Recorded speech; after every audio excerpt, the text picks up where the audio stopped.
You just needed the battery, right? Okay.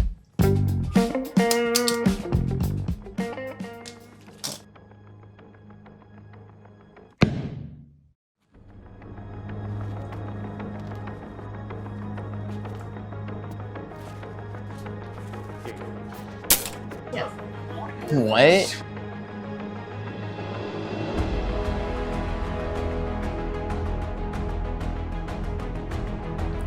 Hey Esther, in the closet there's like a bug or something. It's kind of weird. Did you get bit? Yeah. Do you notice anything different? Yeah. Kyle, that's some high voltage you're working with. That bolt is dangerous. It could hurt someone. How long have you been sleeping? Yeah, I don't know. I had this crazy dream. Like there was a spider, there was electricity, I got bit, like I shocked someone. I don't know what happened. It was weird. Hey, don't worry. It's a brand new day.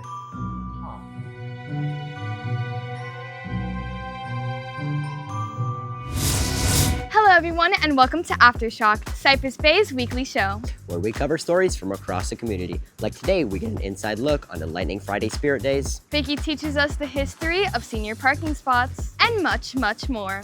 What's up Cypress Bay? I'm Aslan Hernandez. And I'm Nikita Albul, and this week's episode of Aftershock Starts now.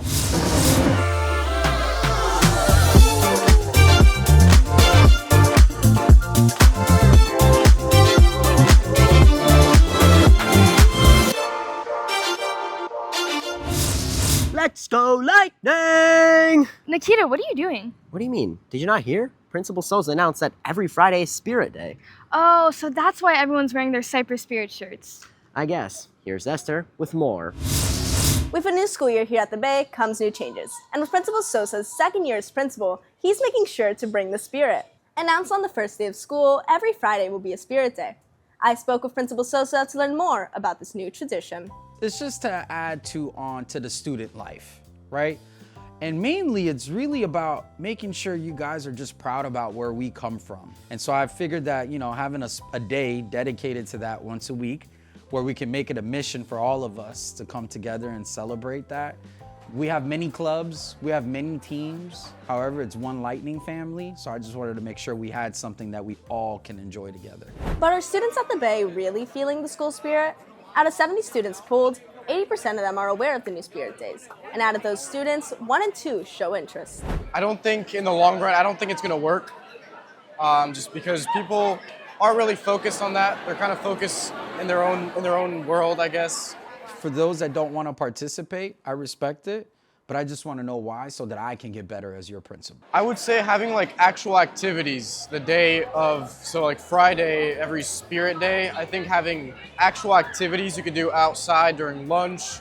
Be on the lookout for activities in the courtyard during lunches, and I'm hoping that you guys are receptive to what we have ready for you.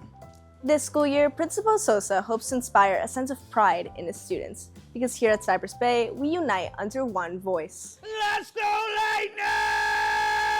Lightning! Woo! I'm Esther Duran, CB TV.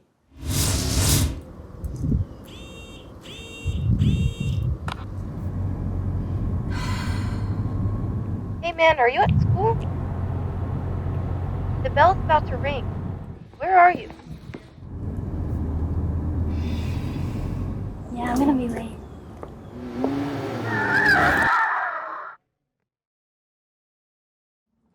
Oh my god, are you okay?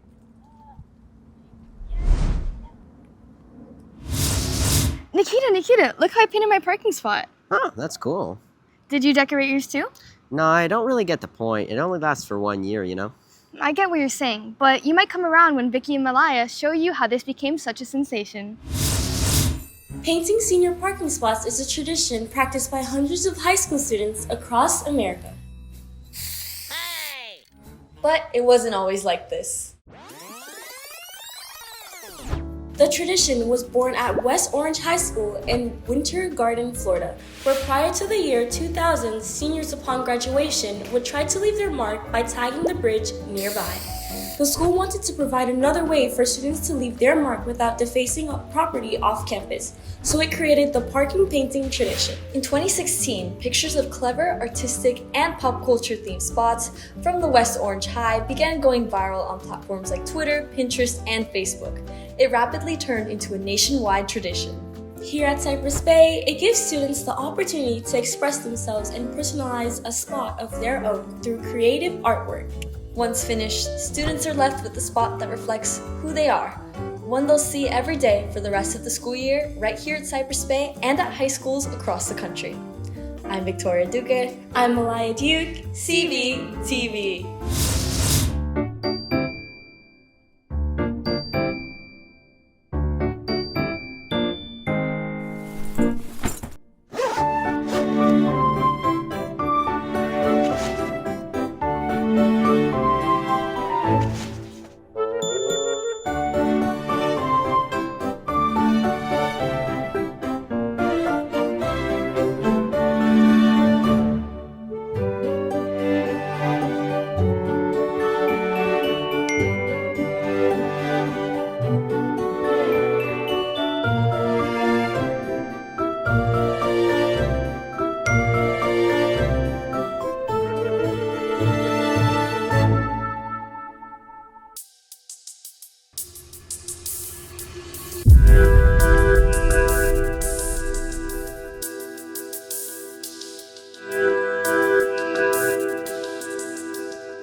Hey, what's wrong? Well, I just really wish I could be playing pickleball right now. What's pickleball? Pickleball? It's only the best sport ever. Don't tell me you've never heard of it. Really, I've never played. Well, I could just show you.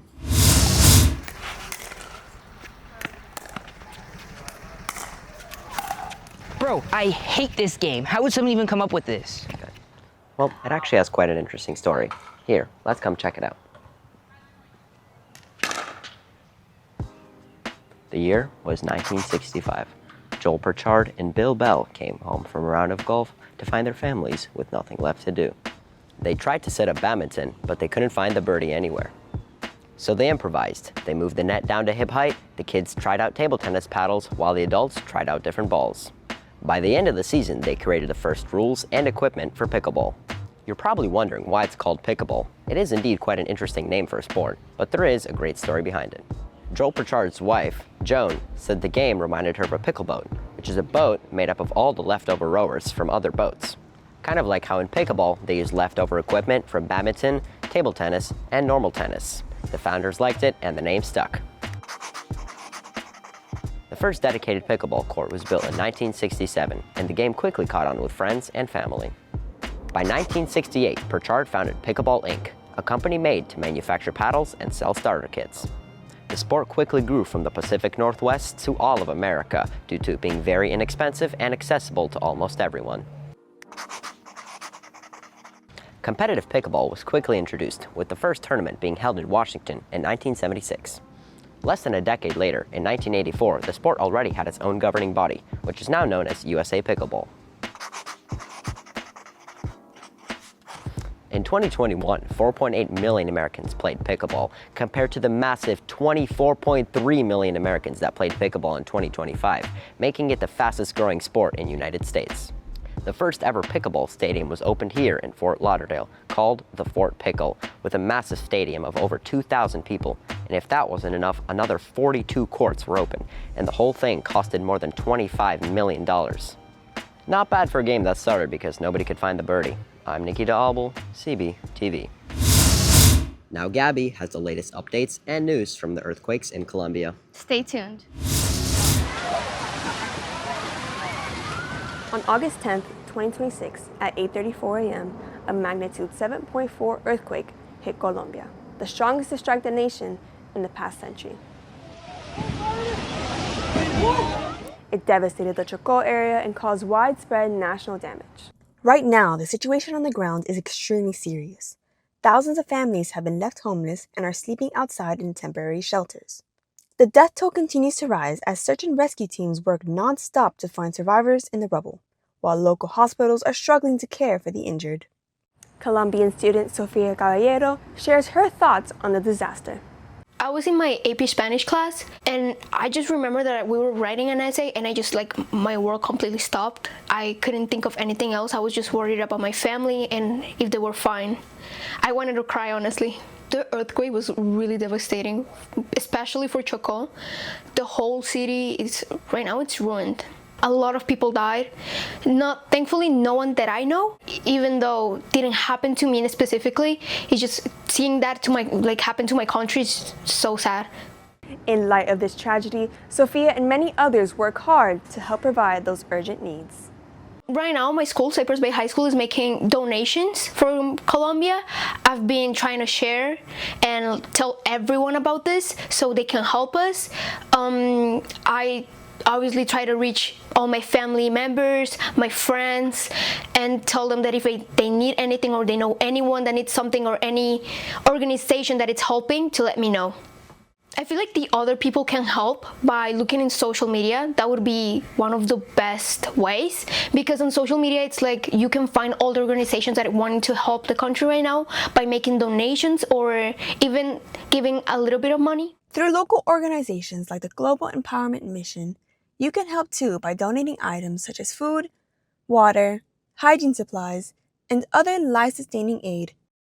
For more information on how you can help, visit globalempowermentmission.org or visit the GOU Club in room 928. In doing so, you're helping these communities get back on their feet one step at a time. I'm Gabriela Moran, CB TV.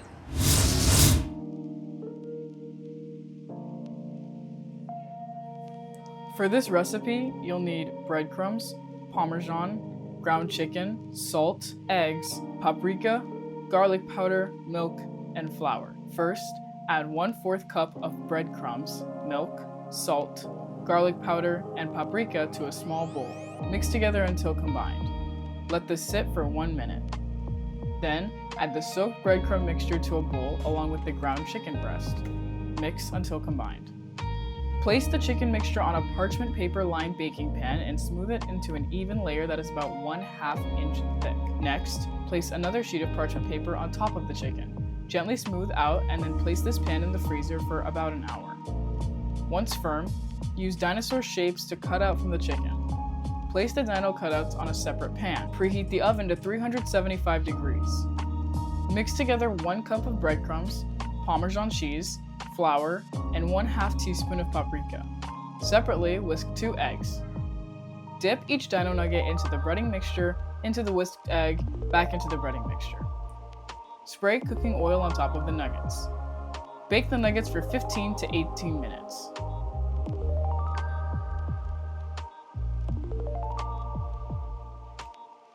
Now that I have my lunch, I'm ready for my senior year. I'm Leon Poe, CB TV.